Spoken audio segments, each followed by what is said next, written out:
For the first time in 50 years representing Miami-Dade teachers, its union, United Teachers of Dade, is facing a challenge, not only to survive the new benchmarks of that new state law, but a challenge from a competing group looking to take its place. Balloting, in fact, is underway right now. Mail-ins like this to some 30,000 teachers and employees, and you'll see there's a choice of being represented by UTD, by no union at all in the middle, or by a new organization called Miami-Dade Education Coalition, MDEC for short. The new group is backed and funded, as we've been talking about, by a national conservative organization called the Freedom Foundation that targets unions nationwide, right, as political tools. That's on their website. Brent Urbanik, the local president of MDEC, and it's great to have you here. Thank you for having me. So I feel like we've already kind of started this conversation, not meaning to, in the last segment, but I want to pick up there because you're a teacher. MDEC has, your leadership is all public school teachers from Miami-Dade. Absolutely, yes. And you've been union members with UTD. Some of us have, and some of us haven't.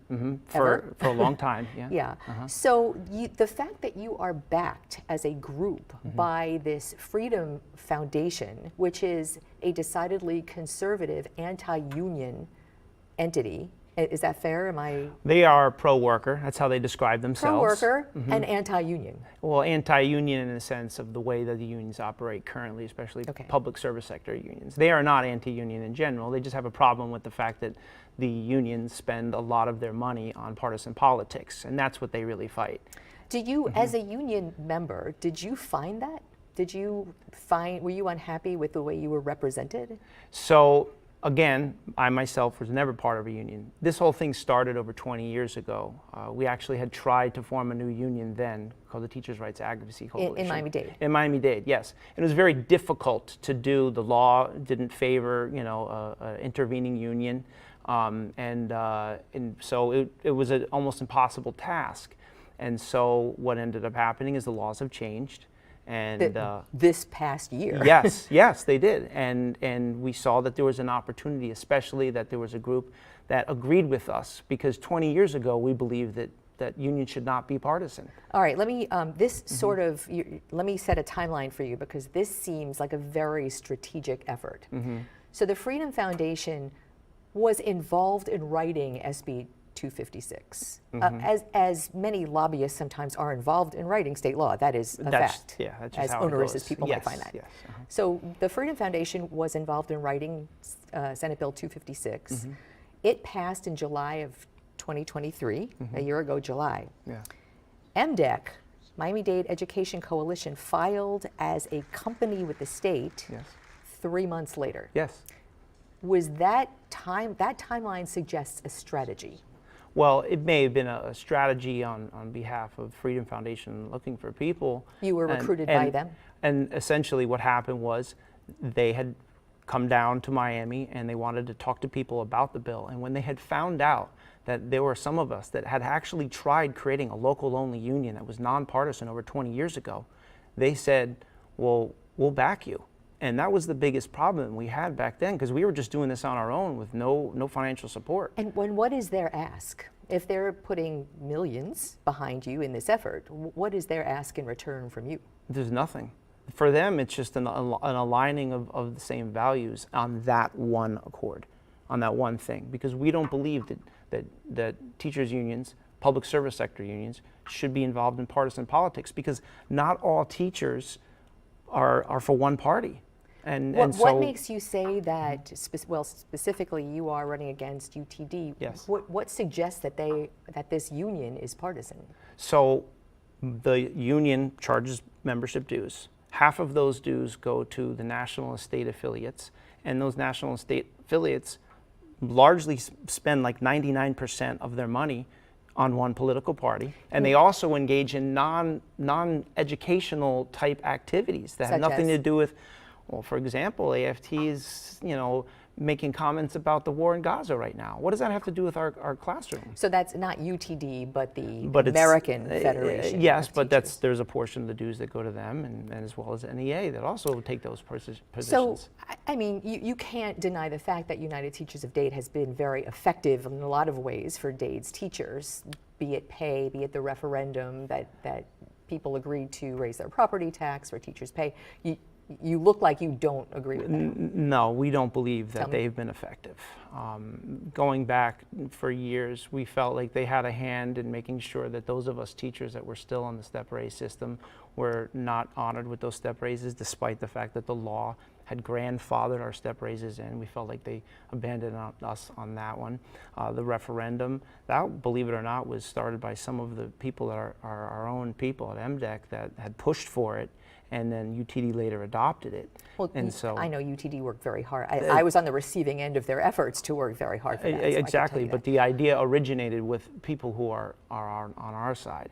So what does MDEC then offer a teacher? What is your platform? What do you offer them that they're not getting from A UTD? sole focus on wages, benefits, and working conditions, because that's what we all agree on. Wouldn't you need, though, I have heard criticism that unions in South Florida are, and the words "in the pocket of" is a verbatim what we've heard of the districts. Yes. Isn't there, though, in a more palatable way to say that, a need for a good working relationship, even though it's an adversarial position sometimes, a need for a good working relationship with the district? There is, and I don't deny that. But there is a point where that becomes exploitative, and we feel like that's where it has become. Why do you say that? Well, because it seems like a lot of the raises that have happened and the different bargaining that has happened has largely fell in the favor of the district for years now, and a lot of teachers have done a lot of really good investigative journalism on this, which we feel like in a lot of ways the media has been silent on, that has uncovered a lot of backdoor dealings. It has pretty much made it so the district gets its way in most everything. And we're here to say we've had enough of that, and we're going to fight for what teachers deserve.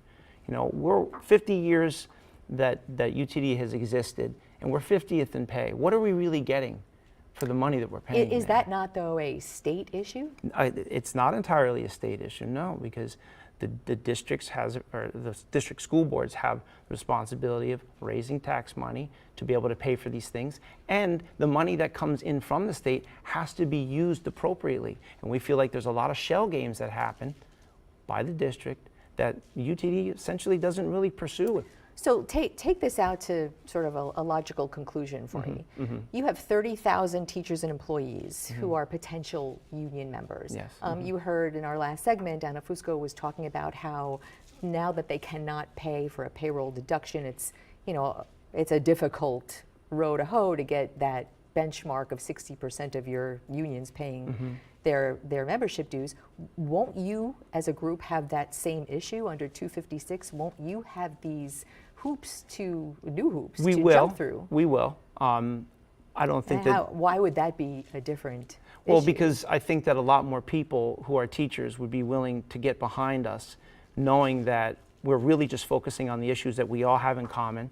We know our union dues will be at most half of what they are now, because we will not be affiliated with the state or the national affiliates. How did you calculate that? Oh, well, because half of the union dues in Miami-Dade County now go to the state and national affiliates. And are you concerned at all that if indeed this group wants to take partisan politics out of the union, if you go to their website, it looks like they are injecting partisan politics into the union? Well, I'm not here to speak for the Freedom Foundation. Our relationship, they're backing you. Yes, but our relationship with them is purely strategic, because again, what we're trying to do is very difficult to do on our own with $0. We're just teachers. That's it. Incumbency is powerful. Yeah, indeed, incumbency is powerful. And so, we're trying to, to give a military comparison here, we need to have some real weapons to fight here. And so by essentially working with the Freedom Foundation, what they have done is they have given us the ability to have something where we can send flyers and things like that. 20 years ago, that was impossible for us. So it will be interesting, because there are partisan layers to this as you go forward. I think September 24th is the tally. That's when they start the tally. Will you keep in touch? I sure will. Brent Urbanik, great to have you. Thank you very much. Thank you. Appreciate your time.